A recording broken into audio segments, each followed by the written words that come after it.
Hello दोस्तों, तो स्वागत है आपका फिर से मेरे YouTube channel build and statistics classes पर। तो पिछली क्लास में हमने चर्चा की थी 9th क्लास की जो विज्ञान की किताब है, जिसमें कुछ फिजिक्स के चैप्टर हैं और जो चैप्टर है गति, उसके बारे में हमने पिछली वीडियो में चर्चा की थी और आज उसी को हम कंटिन्यू रखेंगे। तो कल मैंने आपको गति और दूरी, विस्थापन वगैरह बताया था, औसत चाल भी बताई थी, औसत वेग भी बताया था। उम्मीद है आपको वो समझ में आ चुकी होगी।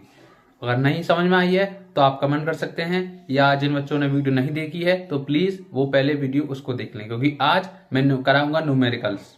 ठीक, जो भी एनसीईआरटी की बुक में जो न्यूमेरिकल्स हैं वो मैं आपको न्यूमेरिकल्स कराऊंगा आज, और कल मैं आपको कुछ एक्टिव की बुक के न्यूमेरिकल्स कराऊंगा। ये चैप्टर आपको मैं पूरा A to Z समझाऊंगा। ठीक है, अब हम चलते हैं एनसीईआरटी के न्यूमेरिकल्स की तरफ। ठीक, तो अगर आपके पास बुक है तो आप पेज नंबर 82 खोल लीजिए, क्योंकि 82 पर कुछ न्यूमेरिकल्स हैं, उनके बारे में हम डिस्कस करेंगे। ठीक है, तो 82 पेज नंबर पर कुछ प्रश्न दिए हुए हैं, उस प्रश्न में हम चर्चा करेंगे। ठीक, पहला प्रश्न क्या है, देखिए कि एक वस्तु के द्वारा कुछ दूरी तय की गई। क्या कि एक वस्तु द्वारा कुछ दूरी तय की गई, क्या इसका विस्थापन शून्य हो सकता है? क्या इसका विस्थापन शून्य हो सकता है? मैं आपको क्वेश्चन लिख के दिखाता हूं। पेज नंबर 82 है, ये ध्यान रखना, 82। ठीक, प्रश्न है पहला, कोई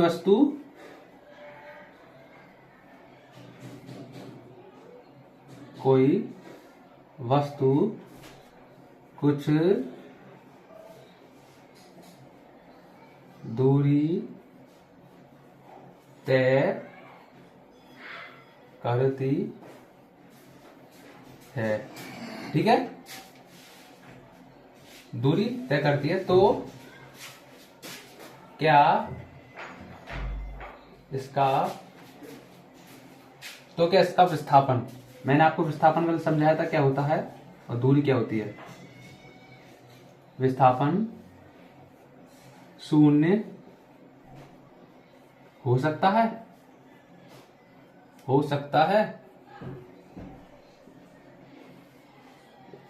अगर शून्य हो सकता है तो उदाहरण दीजिए।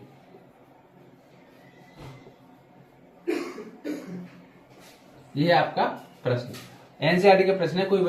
कोई वस्तु कुछ दूरी तय करती है, मान लो किसी ने 2 किलोमीटर या 4 किलोमीटर कितनी भी दूरी तय करी, तो वो पूछ रहा है कि क्या उसका विस्थापन शून्य हो सकता है। मैंने आपको कल बताया था दूरी और विस्थापन।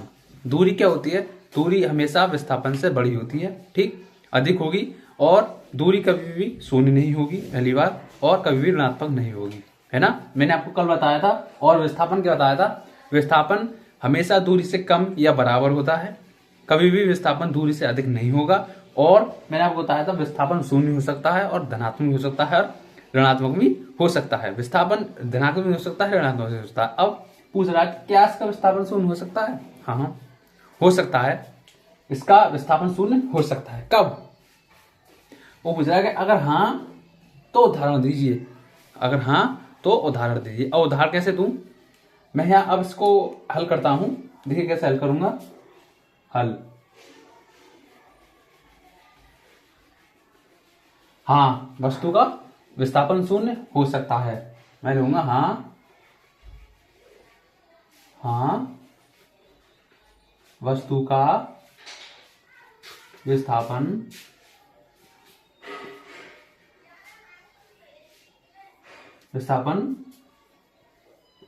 शून्य हो सकता है। कब शून्य होगा? जब कोई वस्तु एक वृत्ताकार पर पथ पर चलेगी। मानो, देखो मैं सब समझाता हूं, ये पथ है कोई वृत्ताकार, मानो कोई पार्क का पथ है या कोई फील्ड है, कोई लड़का यहां से दौड़ लगाता है, ठीक, ये पूरा पथ कितना है? 400 मीटर का, है ना। 400 मीटर का पूरा पथ है, कोई लड़का पूरे चक्कर लगाता है तो दोबारा यहीं आकर खड़ा हो जाता है। क्या? दोबारा यहीं आकर खड़ा हो जाता है। अब इसमें दूरी क्या हुई और विस्थापन क्या हुआ? दूरी क्या हुई, विस्थापन क्या हुआ? दूरी उतनी हुई जितनी ये पूरा पथ है। पथ कितना है? 400 मीटर का, यानी दूरी कितनी होगी इसमें? दूरी में और पूछूं से होगी 400 मीटर की। ठीक, मैं पूछूं से विस्थापन क्या होगा? इसका विस्थापन क्या होगा? विस्थापन होगा उसका शून्य। क्यों? क्योंकि जहां से वो चला था वहीं आकर दोबारा खड़ा हो गया। क्या? जहां से वो चला था वहीं आकर दोबारा खड़ा हो गया, तो इसका विस्थापन क्या होगा? शून्य। इसका विस्थापन क्या होगा? शून्य होगा। इस बात का आप विशेष ध्यान रखना। विस्थापन और दूरी में अंतर होता है, सेम में समझ लेना।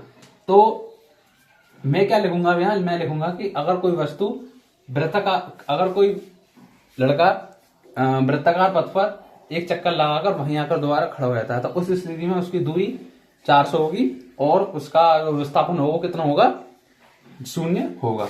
मैं आपको लिखता हूँ, इसको हटा देता हूं, मैंने सिर्फ आपको समझाने के लिए किया है ऐसा।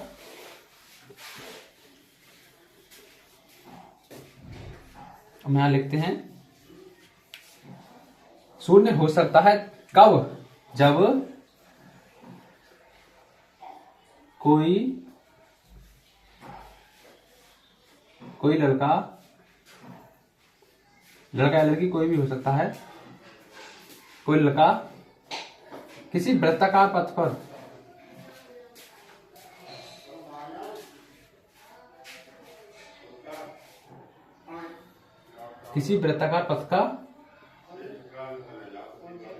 का चक्कर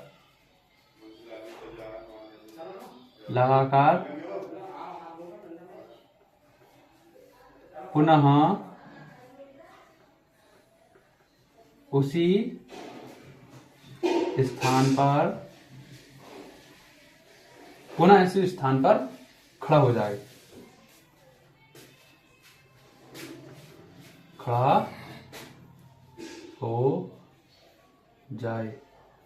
जहां से वह चलना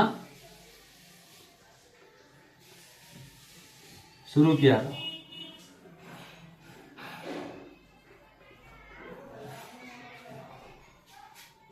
ठीक है। हाँ, वस्तु का विस्थापन शून्य हो सकता है कब? जब कोई लड़का किसी वृत्ताकार पथ का चक्कर लगाकर पुनः उसी स्थान पर खड़ा हो जाए जहां से वह चलना, किसने? लड़के ने जहां से चलना स्टार्ट किया था, अगर वहीं दोबारा आकर खड़ा हो जाए तो उस स्थिति में उस लड़के का विस्थापन कितना होगा? शून्य होगा। ठीक, आई बात समझ में? उस लड़के का विस्थापन कितना होगा? शून्य होगा। ये आपका एनसीईआरटी का जो 82 पेज नंबर है वहां पर क्वेश्चन है, उसका ये आंसर है। ठीक, इसको आप नोट कीजिए, फिर हम आगे चलते हैं। इसका आप स्क्रीनशॉट ले सकते हैं या नोट डाउन कर सकते हैं।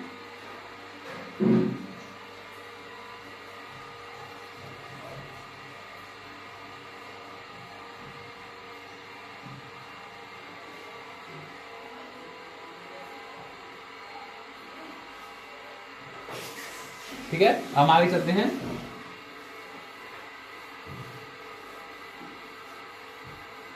Question number 2।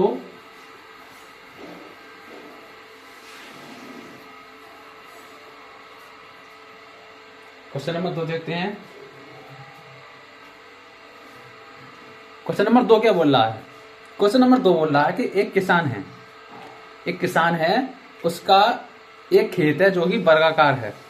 किसान है जिसका खेत वर्गाकार है, जिसकी भुजा कितनी है? 10 मीटर की। एक भुजा कितनी है? 10 मीटर की भुजा है, उसका एक वर्गाकार खेत है। तो उसे एक वर्गाकार खेत की एक चक्कर लगाने में कितना समय लगता है? 40 सेकंड। कितना लगता है? एक पूरा चक्कर लगाने में। वर्गाकार खेत है जिसकी एक भुजा कितनी है? 10 मीटर की है ना? एक भुजा कितनी है? 10 मीटर की, और उसे एक पूरा चक्कर लगाने में, खेत का पूरा चक्कर लगाने में कितना समय लगता है? 40 सेकंड। ठीक है, 40 सेकंड लगते हैं। अब वो क्वेश्चन पूछ रहा है कि अगर किसान ने 2 मीटर 20 सेकंड के बाद उसने दोबारा चक्कर लगाया, मगर उसने गिनती नहीं की मैंने कितना चल लिया मैं, तो उसने 2 मिनट 20 सेकंड के बाद किसान के विस्थापन का परिमाप क्या होगा? किसान का विस्थापन और परिमाप कितना हो, ये है क्या क्वेश्चन आपका। यानी वह 2 मिनट और 20 सेकंड में कितनी दूरी तय उसमें कितनी दूरी तय करी और क्या विस्थापन कितना होगा, क्या विस्थापन कितना होगा, ये है आपका क्वेश्चन। ठीक है, यह है आपका क्वेश्चन। अब हम चलिए हम करते हैं, पहले हम क्वेश्चन लिख लेते हैं। एक किसान 10 मीटर की भुजा वाले वर्गाकार खेत की सीमा पर एक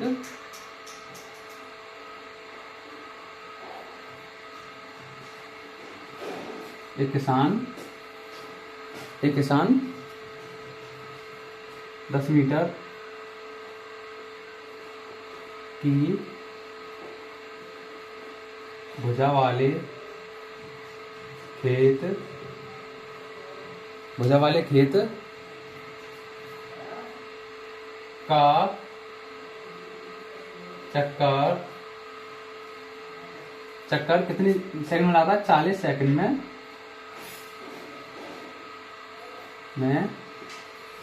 लगाता है। ठीक है, एक चक्कर कितना लगाता है? 40 सेकंड में लगाता है। तो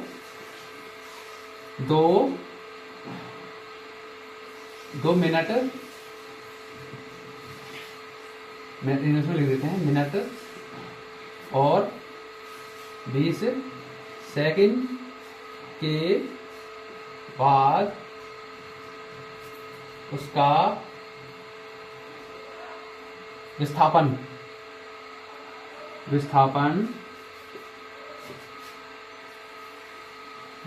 व दूरी परिमाप कर लेते हैं। चलो परिमाप कर लेते हैं।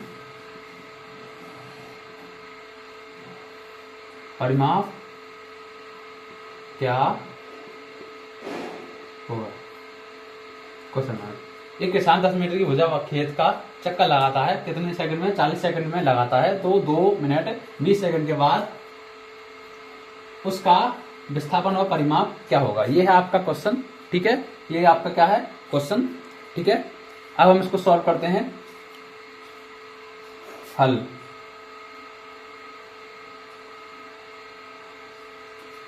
में अब हमें पता होगा कि वर्गाकार जो खेत है, ये वर्गाकार खेत है, यहां समझ लीजिए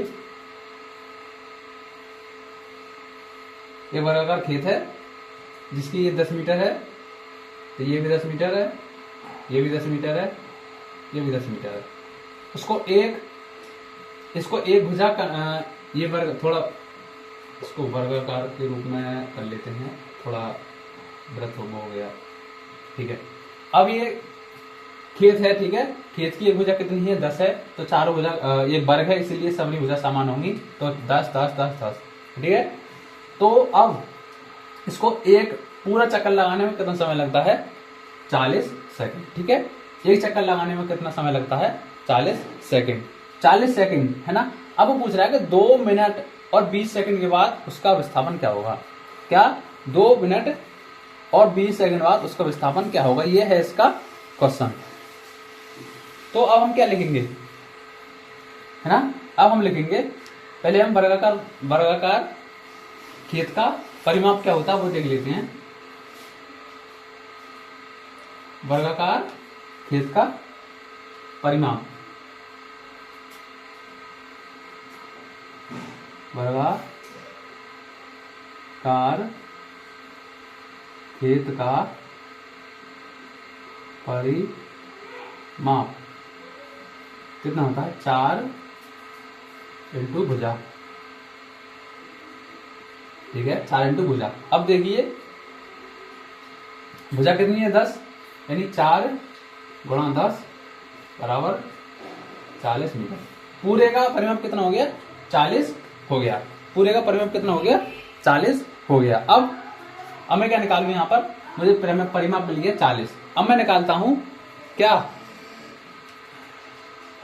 समय, क्योंकि कितना समय लग रहा है? 40। तो लिखूंगा मैं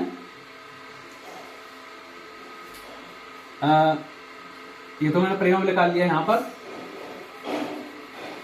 परिमाप कितना आ गया? 40 आ गया। ठीक है, 40 मीटर। आप पॉज करके लिख लेना, मैंने डायरेक्ट कर दिया है। अब जो सूत्र था वो हटा दिया है। तो वर्गाकार खेत का परिमाप कितना है 40, तो मैं लिखूंगा अब 40 मीटर है। अब लिखूंगा कि उसने एक चक्कर कितना लगाया 40 सेकंड में, यानी 40 सेकंड में चली गई दूरी।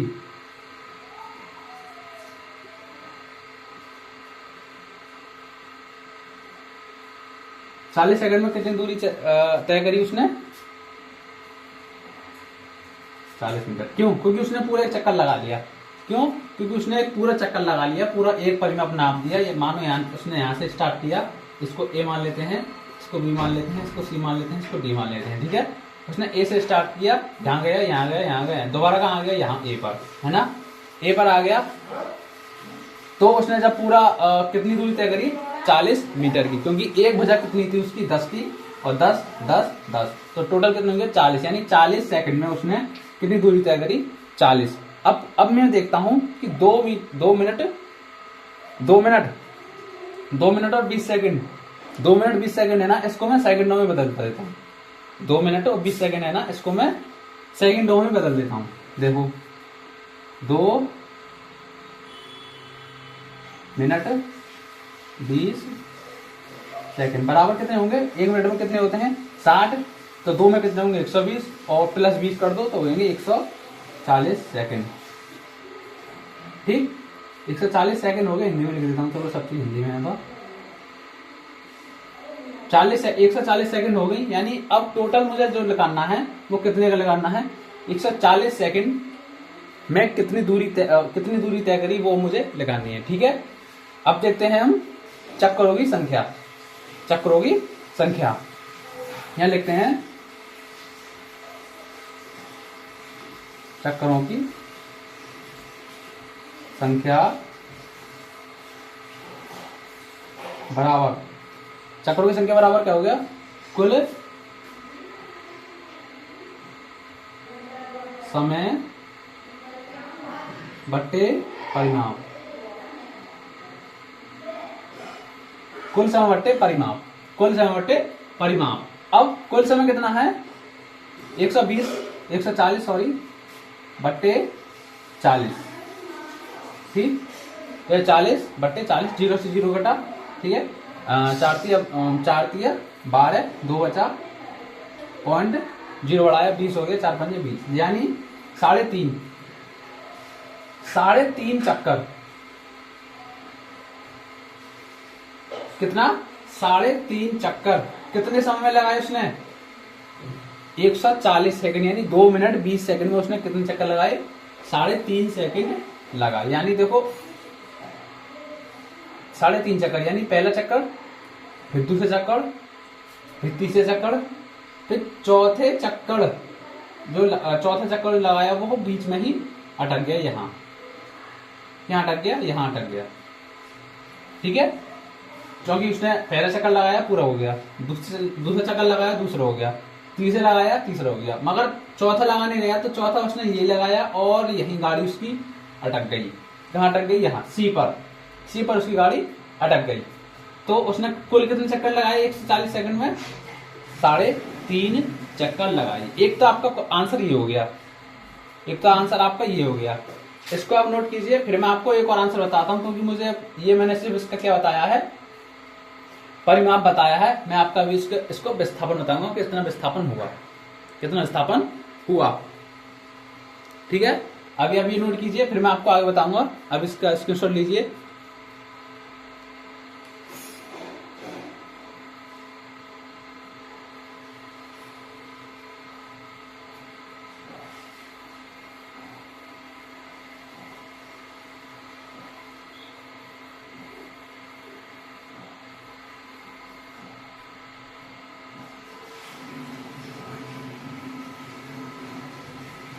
ठीक है, अब मैं उसका परिणाम, अब इधर देखिए 3.5 चक्कर लगाया उसने, यानी यहां तक, यहां से मैंने चला स्टार्ट किया था और यहां तक पहुंच गया। तो विस्थापन क्या होगा, विस्थापन होगा सी और ए तक की बीच की दूरी, यानी ये सी और ए को मिला दीजिए। तो ये क्या हुआ, एक त्रिभुज बन गया, जो कौन सा त्रिभुज बन गया, समकोण त्रिभुज बन गया। ये 90 अंश, ठीक है, ये एक कैसा त्रिभुज बन गया, समकोण त्रिभुज बन गया। अब हम बात करेंगे समकोण त्रिभुज ए बी सी में। किसमें? त्रिभुज ए बी सी में। हल त्रिभुज ए बी सी में, ठीक है। ए बी सी में त्रिभुज में हम क्या बात करेंगे, क्योंकि परिमाप पूछ रहा है। परिमाप उसने कहां तक किया, यहाँ सी तक, और हमें विस्थापन ज्ञात करना है, यानी ए से सी तक की दूरी। तो हमने दोनों को मिला दिया, ये एक कण बन गया, ये आधार बन गया और ये लंब बन गया, यानी एक समकोण त्रिभुज बन गया। अब इसमें हम पाइथागोरस प्रमेय लगा देंगे, क्योंकि हमें इसका क्या नहीं पता, हमें इसका क्या नहीं पता, हमें इसका कण नहीं पता, आधार पता है और लंब पता है। तो हम पाइथागोरस प्रमेय लगा देंगे। पाइथागोरस प्रमेय आपको पता होगी कि कण का वर्ग बराबर होता है क्या, आधार का वर्ग प्लस लंब का वर्ग। अब त्रिभुज एबीसी में कण क्या है, आधार क्या है, लंब क्या है। आधार है हमारा ए और बी, और लंब क्या है, बी और सी, और कण क्या है, सी ए। तो यहां होगा सी ए का वर्ग, क्या सी ए का वर्ग बराबर होगा ए बी का वर्ग प्लस बी सी का वर्ग, ठीक है। ए बी का वर्ग प्लस बी सी का वर्ग। अब सी ए का वर्ग बराबर, देखो ए बी कितना है 10 और ये कितना है 10, ठीक है। यानी 10 का वर्ग कितना होता है 100, और यहाँ भी 10 का वर्ग कितना होता है 100। 100 प्लस 100 200, ठीक है। सी ए बराबर 200।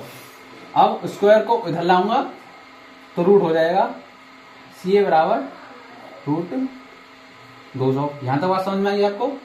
स्क्वायर यहाँ आया तो उधर रूट बन गया। अब मैं रूट के अंदर 200 है, इसको कैसे निकालूं बाहर, देखिए कैसे निकालूंगा। आप सी ए बराबर रूट के अंदर मैं तो सकता हूं 200 को 100 गुणा 2, कितना 100 गुणा 2। अब 100 को तो आराम से बाहर निकाल लूंगा, क्योंकि 100 को हम 10/10 में तोड़ सकते हैं, तो 100 से बाहर निकल आएगा 10। सी बराबर कितना आएगा 10 रूट 2। क्या आ गया, सी बराबर 10 रूट 2। क्या आ गया, सी बराबर 10 रूट 2। तो अब हमारा आंसर आ चुका है। आंसर क्या है इसका, वो आंसर है कि इसका जो खेत का जो विस्थापन होगा वो कितना होगा, खेत का विस्थापन जो होगा वो कितना होगा 10 रूट 2। अतः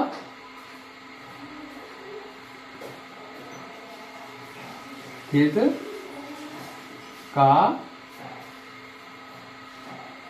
विस्थापन कितना होगा, विस्थापन होगा 10 2। यही होगा आपका आंसर। 2 आंसर हो गए। अभी मैंने आपको पीछे एक आंसर बताया था और ये एक आंसर हो गए, 2 आपके आंसर हैं। ये अब आपका क्वेश्चन पूरा हुआ, ठीक है। आप इसको नोट कीजिए, फिर हम आगे चलते हैं।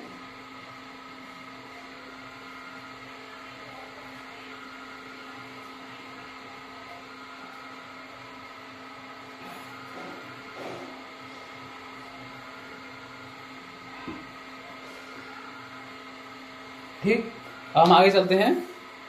ये आपको उम्मीद है आपको समझ में आया होगा क्वेश्चन। अच्छा क्वेश्चन है पेपरों के नजरिए से।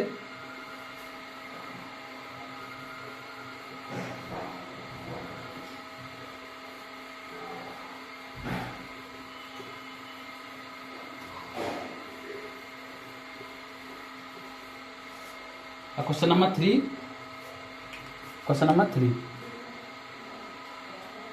इसको उतारने की जरूरत नहीं है, क्योंकि इजी क्वेश्चन है, ठीक है। अगर आपको देखना भी है तो आपकी स्क्रीन पर क्वेश्चन नंबर 3 आ चुका है, ठीक है। अब मैं आपको पढ़ के बता रहा हूं, आप भी पढ़ लीजिए, नोट कर लीजिएगा। मैं इस पर नहीं उतारूंगा, आपकी स्क्रीन पर आ चुका होगा अब तक क्वेश्चन, ठीक है। आपको मैं पढ़ के बता रहा हूं। अब देखिए, विस्थापन के लिए निम्न कौन सही है। क्वेश्चन है विस्थापन के लिए निम्न कौन सही है। 2 ऑप्शन दिए हुए हैं, ठीक है। विस्थापन पूछ रहा है कि विस्थापन के लिए कौन निम्न सही है। मैंने क्वेश्चन नहीं उतारा है, क्वेश्चन आपकी स्क्रीन पर है, आप देखिए, पढ़िए और स्वयं से आंसर आप दे सकते हैं। स्वयं से आंसर दे सकते हैं अगर आपने पढ़ा हुआ है विस्थापन, ठीक है। विस्थापन के लिए कौन निम्न में से सही है। 2 ऑप्शन दिए हुए हैं। पहला ऑप्शन है यह शून्य नहीं हो सकता। क्या नहीं हो सकता, यह शून्य नहीं हो सकता। भाई मैंने विस्थापन तो बताया था, ये शून्य हो सकता है और ऋणात्मक भी हो सकता है, धनात्मक भी हो सकता है, यानी ये बात गलत हो गई। तो यानी ये सही नहीं है। ठीक है, तो पहला जो ऑप्शन था वो गलत हो गया। दूसरा जो ऑप्शन है वो है कि इसका परिमाण जो होता है वो उसके द्वारा चलेगी दूरी से अधिक होता है। जो इसका परिमाण होता है वो उसके द्वारा चलेगी दूरी से अधिक होता है। तो मैंने आपको बताया था क्या कि दूरी हमेशा विस्थापन से बराबर होगी या बड़ी होगी, कभी भी कम नहीं होगी। मगर विस्थापन कभी भी दूरी से अधिक नहीं होगा और या बराबर होगा या अधिक नहीं होगा, कभी भी अधिक नहीं होगा, कम ही होगा। तो यहाँ देखिए उसका उल्टा बोल रहा है, वो बोल रहा है कि विस्थापन का जो परिमाण है वो दूरी से अधिक है, यानी ये भी बात गलत हो गई। दोनों बात यहाँ पर गलत सिद्ध हुई। ठीक है, यहाँ पर दोनों बात गलत सिद्ध हुई। ठीक है, अब नोट कर लीजिएगा, दोनों बात इसमें गलत हैं, क्योंकि विस्थापन 0 हो सकता है और विस्थापन कभी भी दूरी से अधिक नहीं होता, और दोनों बात इसमें गलत दी हुई है। ठीक है, अब हम आगे चलते हैं। उदाहरण अब हम एग्जाम्पल करेंगे किसका, औसत चाल का। किसका, औसत चाल का हम उदाहरण करेंगे। औसत चाल का उदाहरण है आपका कि एक कार 16 मीटर की दूरी 4 सेकंड में तय करती है। कितनी? एक कार 16 मीटर की दूरी 4 सेकंड में तय करती है तथा पुनः 16 मीटर की दूरी 2 सेकंड में तय करती है। वस्तु की औसत चाल क्या होगी? चलो हम इसको लिखते हैं। एक चौथा है एग्जाम्पल है इसका उदाहरण है, कोई प्रश्न नहीं है, उदाहरण में एक प्रश्न दिया हुआ है, उसको हम सॉल्व करते हैं। एक कार है, एक कार द्वारा 16 मीटर की दूरी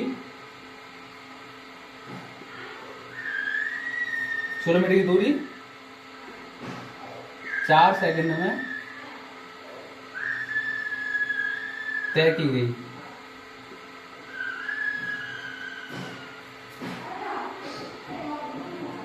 तथा पुनः 16 मीटर की दूरी 2 सेकंड में तय की।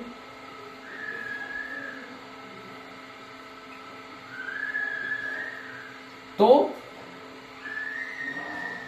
उस कार की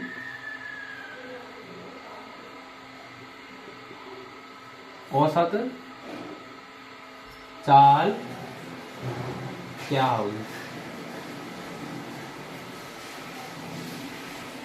उस कार की औसत चाल क्या होगी, यह है आपका क्वेश्चन। एक कार द्वारा 16 मीटर की दूरी 4 सेकंड में तय की गई, फिर उसी कार द्वारा 16 मीटर की दूरी 2 सेकंड में तय की गई, उसने स्पीड बढ़ा दी।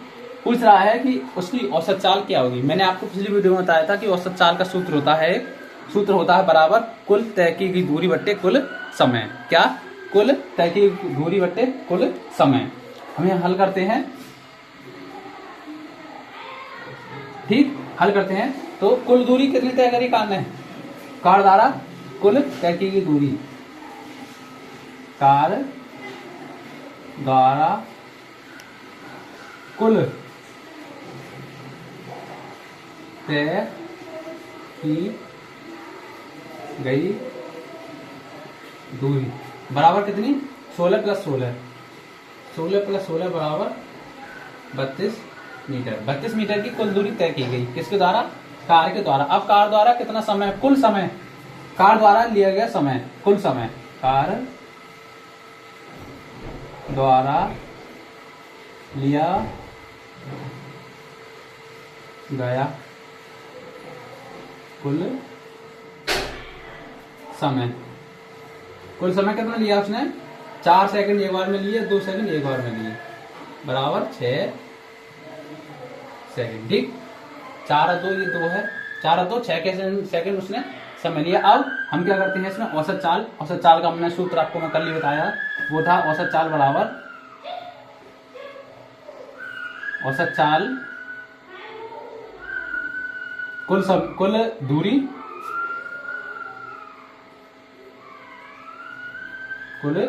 दूरी बट्टे कुल समय। कुल दूरी कितनी है? 32। ठीक,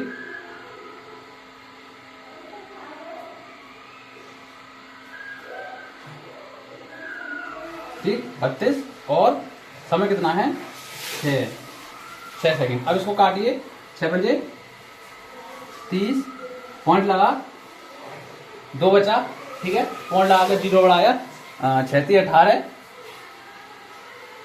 फिर 2 बचा होगा, फिर पॉइंट लगा कर 0 बढ़ाया, फिर 36 18, यानी 3 दिन चलते आएंगे तो 3 4 कर देते हैं, ठीक है। तो औसत चाल कितनी होगी, और चाल का मात्रा क्या होता है मीटर प्रति सेकंड, कितना मीटर प्रति सेकंड इसका मतलब होता है, यही हो गया क्या इसका आंसर, ठीक है, हो गया इसका आंसर 5.34 मीटर प्रति सेकंड। उसकी क्या होगी, औसत चाल होगी, ठीक है।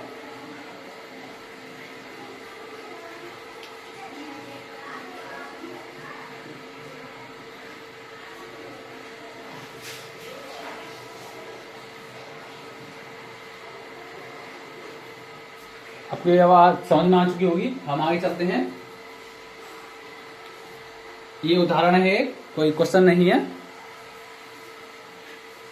स्क्रीनशॉट ले लिया होगा आपने अभी। हम आगे चलते हैं।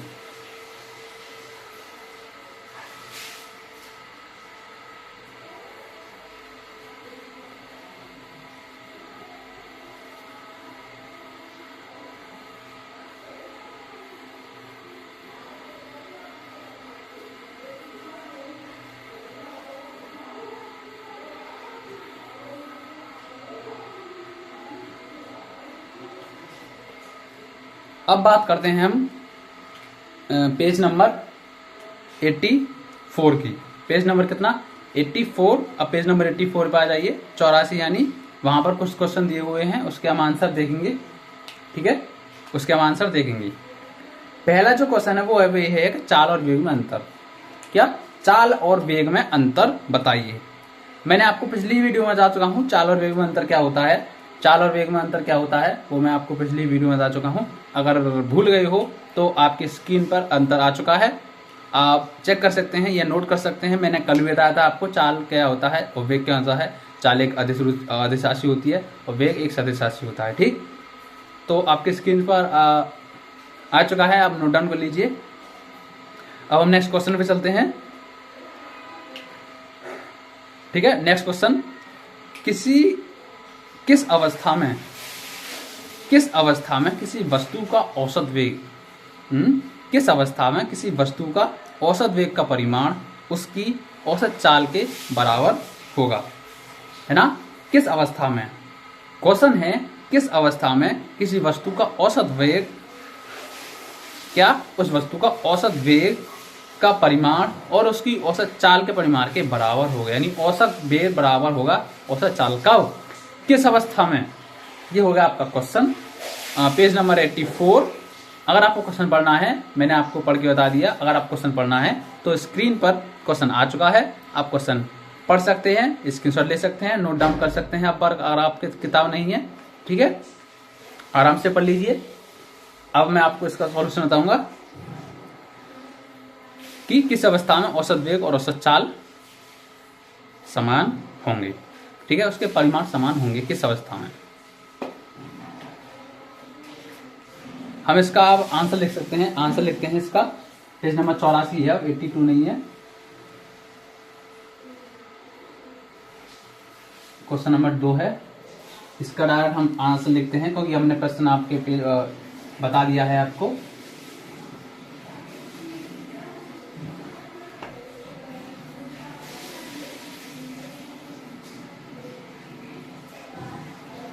अब इसका आंसर लिखिए आप, जब कोई वस्तु एक सीधी रेखा में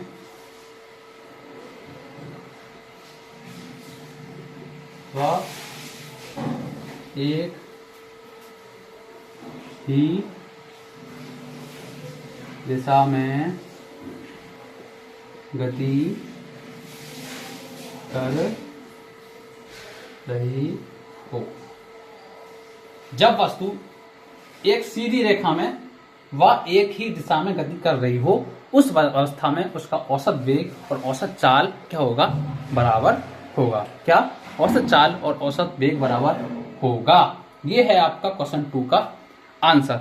ये है क्वेश्चन 2 का क्या आंसर। क्या? क्वेश्चन 2 का आंसर।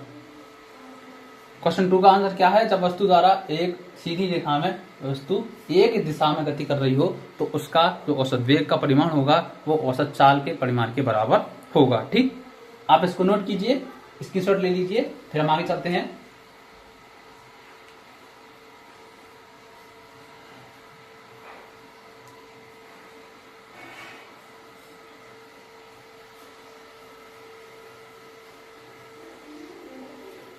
अब क्वेश्चन नंबर 3,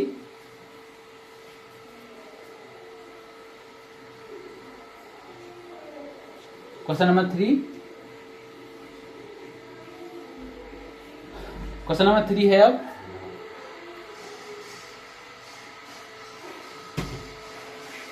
आपने बाइक चलाई हुई या कार अगर कार चलाते हो तो आप में ये देखते हो कि एक गाड़ी में क्या है, एक हमेशा ऑडोमीटर लगा होता है। क्या? गाड़ी में एक ऑडोमीटर लगा होता है। वो ऑडोमीटर क्या बताता है? इसमें क्या चलते नंबर चलते रहते हैं। एक सुई वाला होता है, वो तो स्पीड बताता है कि कितनी स्पीड से गाड़ी चल रही है। एक उसी के नीचे एक ऑडोमीटर लगा होता है जिसमें नंबर चलते रहते हैं। वो नंबर क्या बताते हैं? वो ऑडोमीटर, उसे बोलते हैं ऑडोमीटर। वो क्वेश्चन नंबर 3 है कि एक गाड़ी का ऑडोमीटर क्या बताता है। क्या? एक गाड़ी का ऑडोमीटर क्या बताता है? तो क्या बताता है? किसी वस्तु द्वारा तय की गई दूरी ऑडोमीटर बताता है। क्या? कि किसी गाड़ी का ऑडोमीटर क्या बताता है? तो क्या बताता है कि किसी वस्तु द्वारा तय की गई दूरी क्या बताता है? ऑडोमीटर बताता है। क्या? किसी वस्तु द्वारा तय की गई दूरी ऑडोमीटर बताता है। इसका आंसर है हल। किसी वस्तु द्वारा तय की गई दूरी को ऑडोमीटर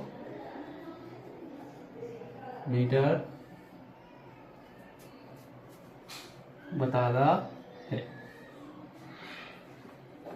क्या? किसी वस्तु द्वारा तय की गई दूरी को ऑडोमीटर बताता है। यह आपका किसका आंसर? क्वेश्चन नंबर 3 का पेज नंबर 84 है। आप पढ़ लीजिए, मैंने आपका इसका आंसर बता दिया। किसी वस्तु द्वारा तय की गई दूरी को ऑडोमीटर बताता है। जो ऑडोमीटर में नंबर चलते हैं वो बताता है कि गाड़ी कितनी दूरी चल चुकी है। जैसे बताते हैं कि हमें कोई सेकेंड हैंड गाड़ी खरीदनी है तो हमें देखना है कि कितनी गाड़ी चली हुई है, तो हम ऑडोमीटर से चेक कर सकते हैं 3000 किलोमीटर या 2000 किलोमीटर। तो आसानी से हम उससे चेक कर सकते हैं कि कितनी दूरी तय करी है। ठीक, ये आपका आंसर तीसरे क्वेश्चन का आंसर है। फिर हम आगे चलते हैं, इसको स्क्रीनशॉट लीजिए। ठीक, क्वेश्चन नंबर 3 खत्म। अब क्वेश्चन नंबर 4 की तरफ चलते हैं। क्वेश्चन नंबर 4 है, जब वस्तु एक समान गति कर रही हो। क्वेश्चन नंबर 4 है कि जब वस्तु एक समान गति कर रही हो तब उसका मार्ग कैसा दिखाई देता है। जब वस्तु एक समान गति कर रही हो, स्क्रीन पर आपका क्वेश्चन आ चुका है कि जब वस्तु एक समान गति कर रही हो तब वह कैसी दिखाई देती है, उसका मार्ग कैसा दिखाई देता है। कोई वस्तु एक समान गति कर रही है, यानी एक ही स्पीड से गाड़ी चल रही है, तो उसका मार्ग कैसा दिखाई देगा। क्या? उसका मार्ग कैसा दिखाई देगा? तो उसका आंसर है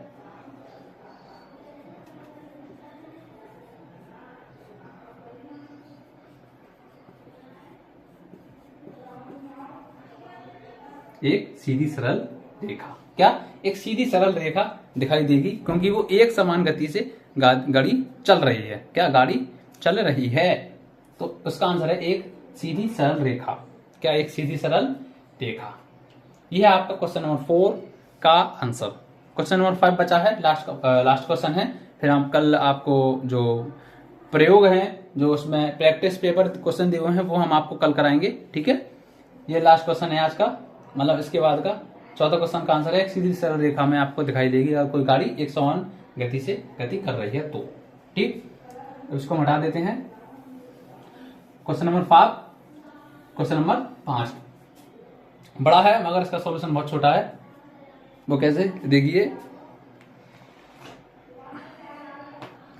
क्वेश्चन नंबर 5 बड़ा है इसलिए मैं इस पर नहीं लिखूंगा, आपको मैं बता देता हूं। आपके स्क्रीन पर क्वेश्चन आ चुका है, बारी बारी से आप क्वेश्चन आ रहे हैं, आप स्क्रीनशॉट ले लीजिए। अगर आपके पास बुक नहीं है तो पेज नंबर 84 से मैं आपको क्वेश्चन बता रहा हूँ, करा रहा हूँ, ठीक। बुक नहीं हो तो आपकी स्क्रीन पर क्वेश्चन आ चुके हैं, आप स्क्रीनशॉट ले लीजिए, ठीक। अब मैं आपको क्वेश्चन पढ़ के बताता हूँ, आप भी पढ़ लीजिए। एक प्रयोग किया गया एक प्रयोग के दौरान अंतरिक्ष यान से, अंतरिक्ष यानी सैटेलाइट से, जो पृथ्वी के आसपास घूमती रहती है, एक सिग्नल अंतरिक्ष यान से यानी सैटेलाइट से एक सिग्नल पृथ्वी पर भेजा गया। एक सिग्नल अंतरिक्ष यान से पृथ्वी पर भेजा गया। उसे पृथ्वी पर पहुंचने में कितना समय लगता है? 5 मिनट लगते हैं। कितना समय लगता है? 5 मिनट लगते हैं। तो पृथ्वी पर स्थित स्टेशन जो है जहां पर सिग्नल आया और जितनी दूरी पर अंतरिक्ष यान है वो कितनी दूरी पर है वो हमें बताना है। यानी एक सिग्नल भेजा गया सैटेलाइट से, पृथ्वी पर एक स्टेशन है, मानो इसरो का स्टेशन है, तो सैटेलाइट से भेजा गया सिग्नल कहाँ पर? पृथ्वी पर। तो कितने समय में पहुंचता है? 5 मिनट में पहुंचता है। 5 मिनट में आपका सिग्नल पहुंचता है। तो बताइए कि पृथ्वी और जो स्टेशन है वो अंतरिक्ष में जो सैटेलाइट है उसके बीच की दूरी क्या है? उसके बीच की दूरी क्या है? अब ये देखिए कि जो सिग्नल की चाल है, सिग्नल की चाल कितनी होगी? चाल से ही निकलेंगे हम, क्योंकि चाल बराबर दूरी बट्टी समय होता है ना, वहीं से हम निकालेंगे। तो चाल बराबर दूरी बट्टी समय होता है, उससे हम निकालेंगे। तो सिग्नल की चाल हम कैसे निकालेंगे? सिग्नल की चाल किसमें आ रही है? प्रकाश की चाल में होकर आ रही है, ठीक। सिग्नल किसमें चलता है? प्रकाश, जैसे प्रकाश की चाल चलती है उसी तरह सिग्नल की चाल चलती है। तो पहली हम बात लिखेंगे सिग्नल की चाल बराबर प्रकाश की चाल। पहली बात लिखेंगे हम, क्वेश्चन नंबर 5 है, 5 नहीं 5 ही है। पहली बात जो कि मोस्ट इंपोर्टेंट बात है वो है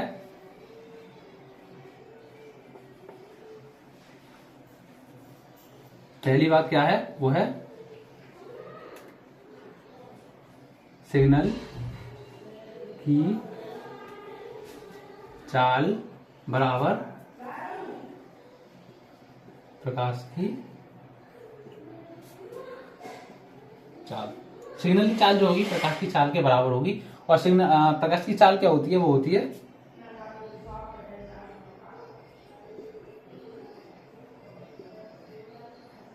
3 गुणा 10 मीटर प्रति सेकंड, 3 गुणा 10 मीटर प्रति सेकंड। अच्छी तरह से ध्यान में लीजिए। प्रकाश की चाल जो होती है, यानी प्रकाश की चाल, किस चाल से प्रकाश पृथ्वी पर आता है, तो वो है 3 गुणा 10⁸ मीटर प्रति सेकंड। यानी 1 सेकंड में वो इतनी दूरी तय करता है, बहुत ज्यादा है। 3 गुणा 10⁸ वो 1 सेकंड में दूरी तय करता है, ठीक। अब इसको हम सॉल्व कैसे करें? सिग्नल की चाल मिल गई हमें, ठीक है, सिग्नल की चाल मिल गई। सिग्नल की चाल हमें मिल गई। अब इसको सॉल्व करें, चाल से हम इसको सॉल्व करेंगे। पहले जो मिनट है 5 को, इसको हम कैसे में चेंज करेंगे? सेकंड में चेंज करेंगे, ठीक है।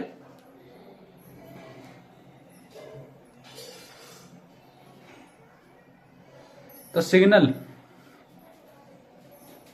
हम लिखेंगे, अब सिग्नल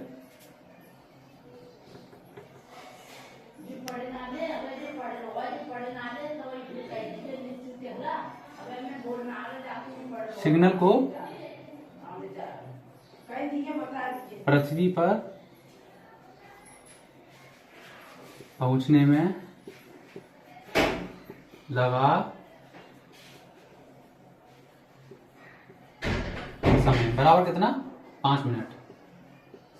5 मिनट को सेकंड में बदलिए, 1 मिनट में 60 होते हैं, तो 5 गुणा 60 बराबर कितने हो गए? 300। कितनी सेकंड होगी? 300 सेकंड हो गई, ठीक है। क्योंकि 5 मिनट 1 मिनट में 60 सेकंड होती हैं, तो 5 गुणा 60 तो 6 पंजे 30 और 2 जीरो, तो 300 सेकंड हो गई ना। अब देखते हैं, अब क्या देखते हैं कि अंतरिक्ष यान जो पृथ्वी पर स्थित स्टेशन है और अंतरिक्ष यान जो है उसके बीच की दूरी। स्टेशन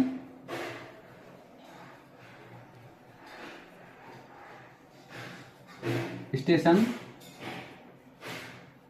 और अंतरिक्ष यान के बीच दूरी कितनी होगी? दूरी जब चाल बराबर दूरी बटे समय होता है तो दूरी बराबर क्या हो जाएगा? चाल गुणा समय। दूरी बराबर क्या हो जाएगा? चाल गुणा समय। चाल कितनी है हमारी? 3 गुणा 10⁸ है। समय कितना है? 300। ठीक है, इसको हम ब्रेक कर लेते हैं। क्या आएगा? 3 गुणा 10⁸ गुणा 3 गुणा 100। ठीक, 100 3 का 3 से यानी 3 3 9। ठीक, 3 का 3 से 3 3 9 और 10⁸ और 100 गुणा करेंगे 10⁸ हो जाएंगे। 2 जीरो है ना, तो दो संख्या और बढ़ा देंगे तो ये आएगा 10⁸ मीटर प्रति सेकंड। यही है आपका आंसर।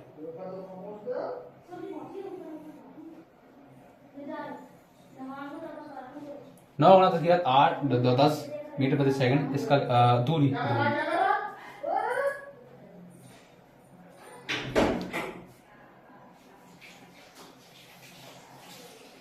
इतनी दूरी है स्टेशन और अंतरिक्ष यान के बीच में। कितनी दूरी है? 9 गुणा 10⁸ मीटर। यहां पर आपके सभी क्वेश्चन सॉल्व होते हैं। ठीक, यहां पर आपके सभी क्वेश्चन सॉल्व होते हैं। आप स्क्रीनशॉट ले लीजिए, स्क्रीनशॉट ले लीजिए। ठीक, तो उम्मीद है आपको हमारी वीडियो अच्छी लगी है तो प्लीज सब्सक्राइब कीजिए, शेयर कीजिए, सब्सक्राइब कीजिए। Thank you.